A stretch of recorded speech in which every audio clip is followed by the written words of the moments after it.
During the Apollo era, 6 missions landed on the near side of the moon, each with unique stories to tell.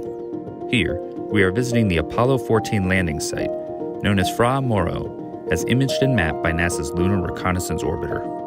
The base of the lunar module Antares can still be seen on the surface.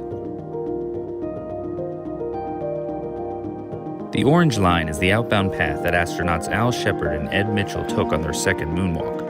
Their destination was the rim of Cone Crater, about a mile away on the far side of a fairly steep hill.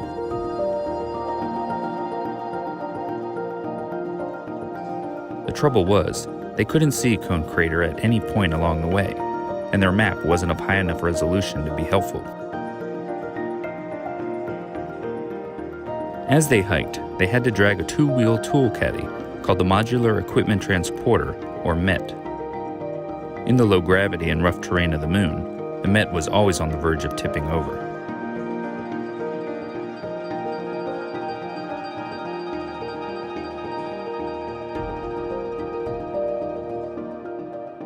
It took 2.5 hours to reach Station C1, 30 minutes longer than planned, but they still couldn't see Cone and had to start the return hike to the lunar module.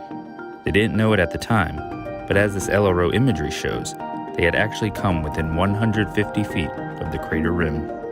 The astronauts still managed to achieve their science goal, sampling the field of material blasted from the lunar surface when Cone Crater was formed. But they missed the spectacular view, just a few dozen steps from the end of their trail.